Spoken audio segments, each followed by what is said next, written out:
Yeah, so we are going to see Chrom.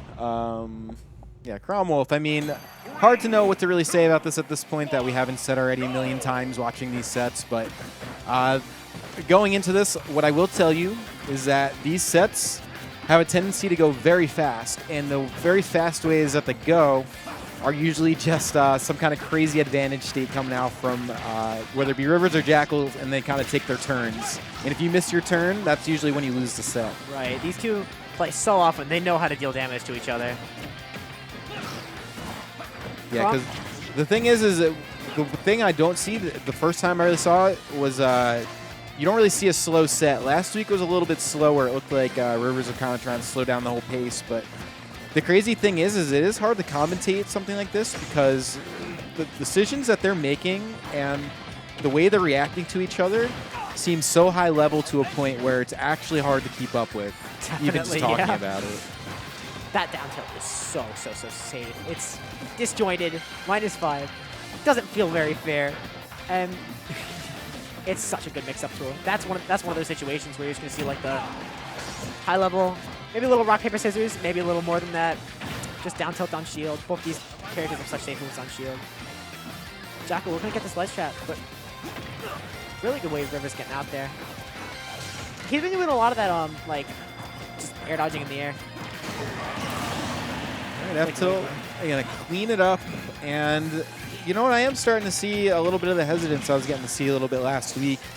Because a lot of times you'll see Rivers play pretty aggressive, looking for any kind of combo string he has, and then sometimes, you know, if you mess that up, Jakal's so good, like he'll capitalize on that. But sometimes when you see Rivers kind of slow things down like this and pick the moves a little bit more carefully, the whole complexion of the set changes. But just like that, evened up game, and get used to that, Justin. I feel like that's what we see all the time. Like someone goes up big and then it's even, and it happens within moments. Right, definitely. These characters are able to just deal so much damage to each other, both being basically the perfect combo weights and fall speeds for each other. Chrom has a sword. Wolf basically has a sword at this point. Yeah, you could say that. Oh, wow. Yeah, man. So not going to snap the ledge. I don't know if that was a little bit of a misinput or what, but Rivers going to take full advantage of it. I feel like the down air might have just scared him so much. That's so much damage. My God. No jump either. That was scary. If he found a way to close that out, that would have been pretty epic. But in any case, solid damage.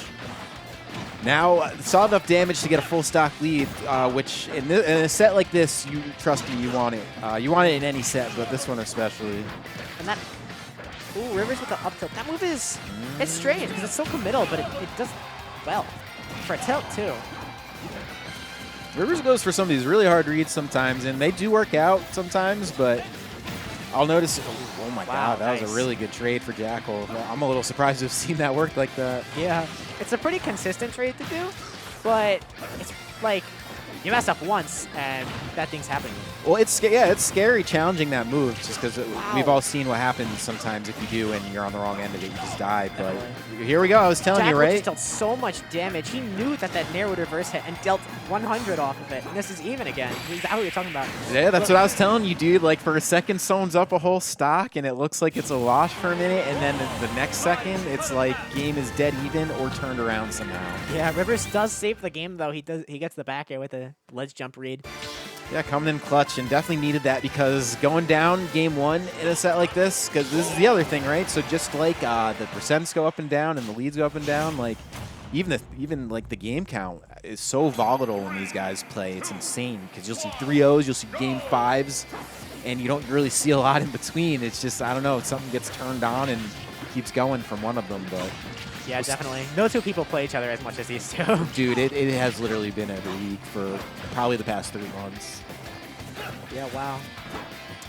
Always about this time of bracket, too, so usually best of 5. So sometimes you'll see it get really sweaty. Like, we'll probably see that today because I think each of them are going to want to play Tweak. And then other times, you'll see someone kind of throw, usually James. They random did it once. Yeah, there was that whole thing. I think that was 2 weeks ago. 2 weeks ago, yeah. But now that Tweak's here, and they want to fight that Sora. They want to get that experience. Yeah, I could, James wants to run back. I think that was a very winnable set against Sora. I mean, it should be a winnable set anytime someone hits their first week. James went deep, yeah. Yeah, he did. Those fairs are so good, too, with like Chrom and Roy just kind of being able to go out there and use them. Wow. If he hit that forward smash, I would have freaked out.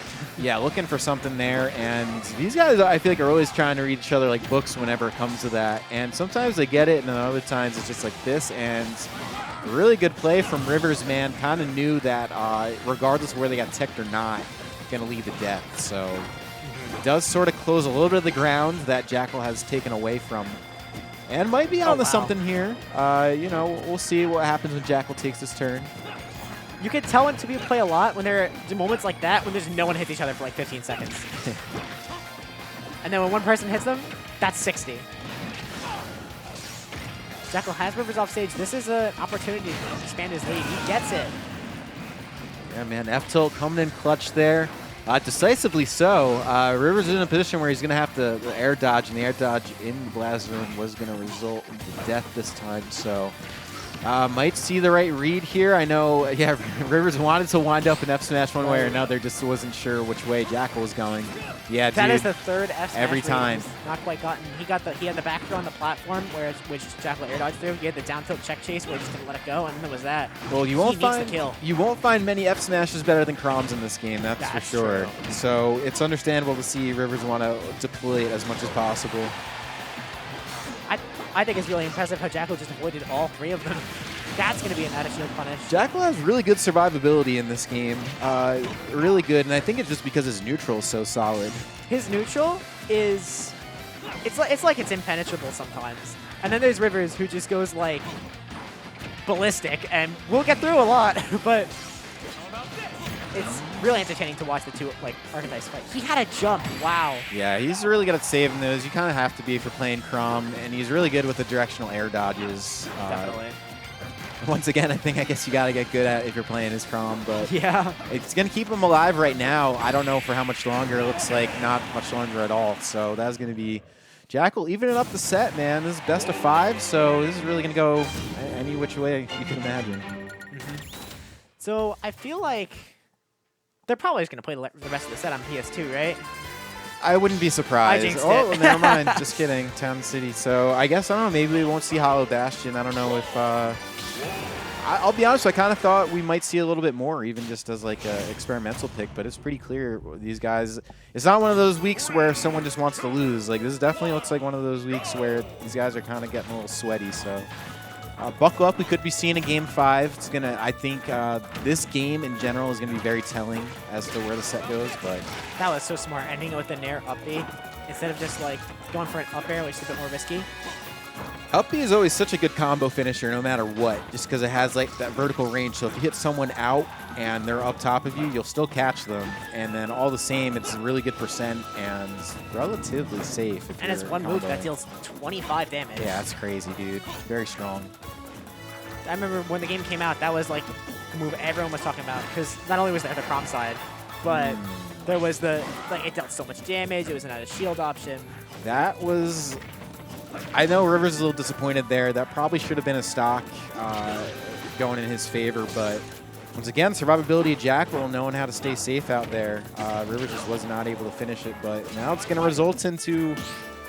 Wow, the parry get up attack. That always feels so good to land. Yeah, going down now, stock. So just like that, now Jakal's going to be full steam ahead. Already got Rivers at mid% here.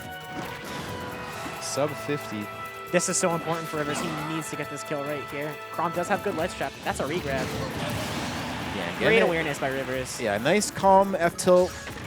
Nicely spaced, and that's what you're going to need at this point. So we'll see what Rivers finds to maybe bridge some of the gap here, because if you let Jakal go a little bit further with this, he'll keep running with it. Yeah, definitely. And that was like such good awareness from Rivers too, knowing that Jakal did not want to be in a regrab situation, so he knew he would buffer an option, and neutral getup was the one he picked, and he was right. Yeah, got a little bit antsy there, throwing out a lot of aerials. I don't think he really needed to. But wow. Okay, dude. He wanted to clip him right there. Well, I mean, if Jakal drifted in, he would have. Yeah. But yeah, not gonna fall into that one. Down throw, dash attack, forward tilt. That is the And no That is more the Jakal jump. classic. Oh, wow.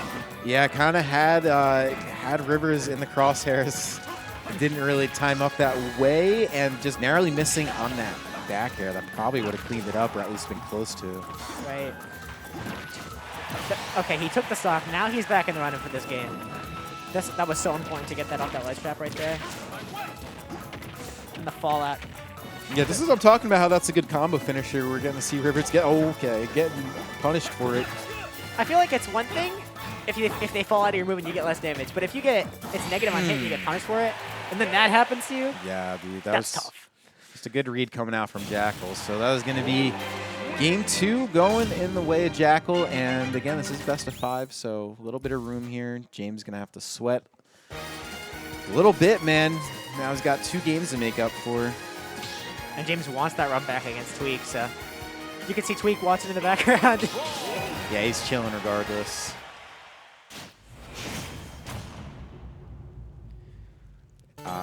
Small battlefield. Small battlefield, yep.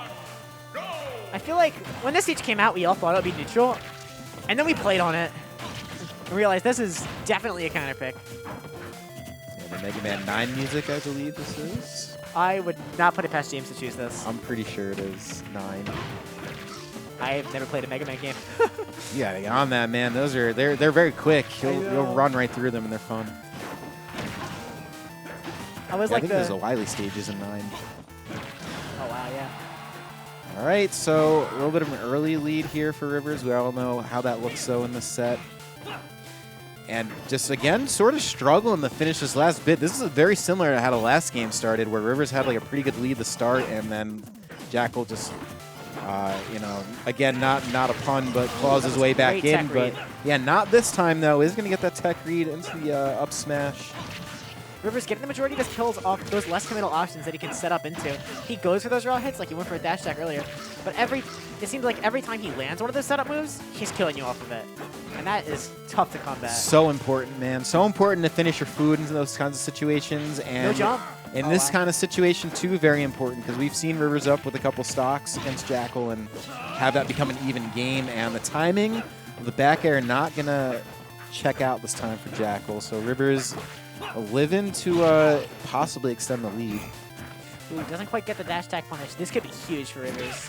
And it is, dude. There's another F smash. That forward smash is always so fun to hit.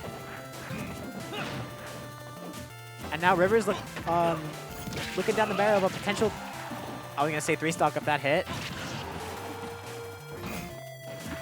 I feel like what Jakal needs to do here, because he does not have the league where he can play safe like he usually does, he needs to go for those hard reads, because he is at a sizable deficit right now and does not want a game 5. Jakal's pretty fearless, so a lot of times you'll see him still go for the options, and does have a game to work with here, so why not?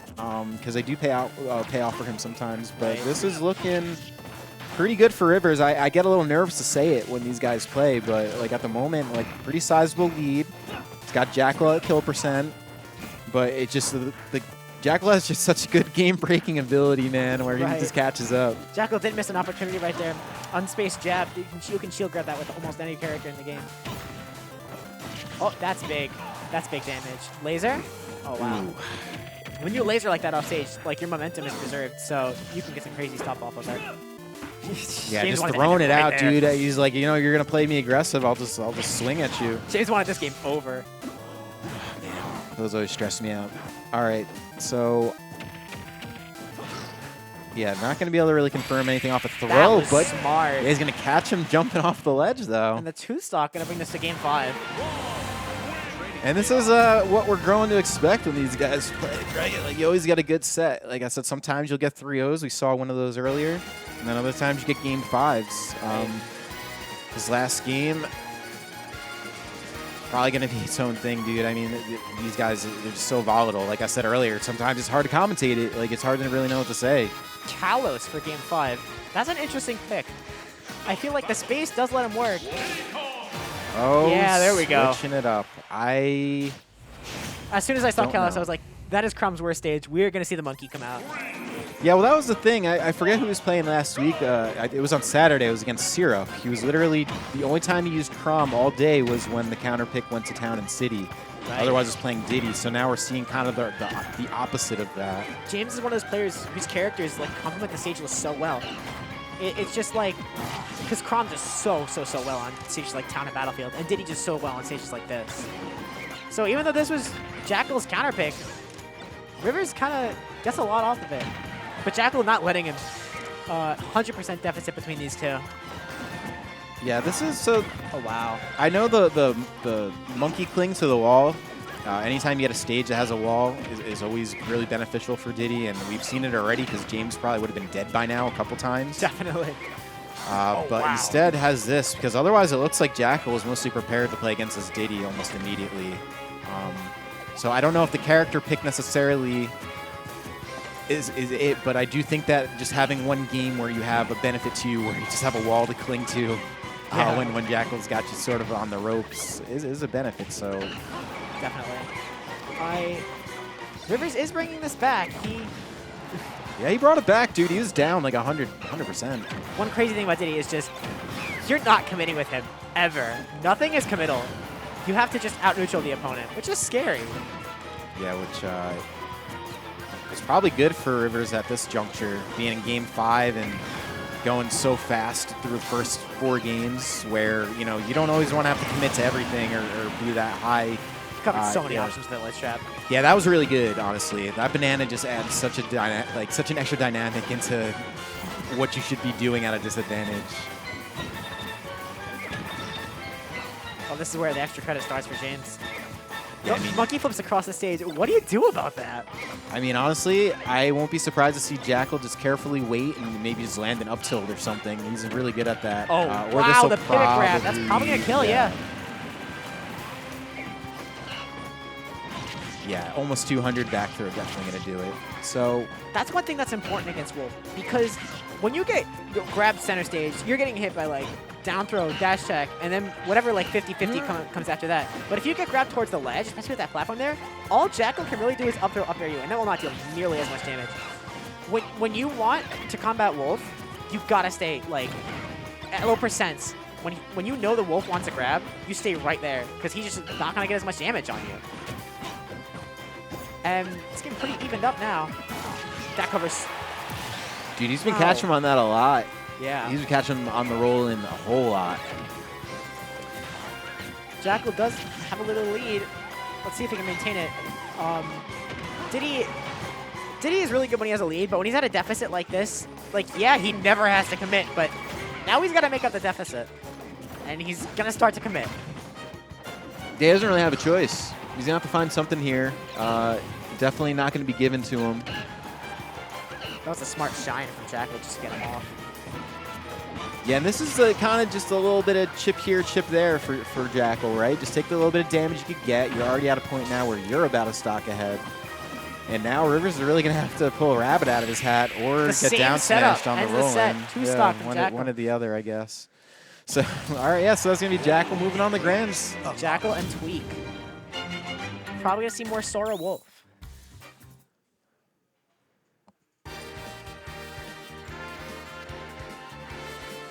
What's up? You're gonna have the same setup twice.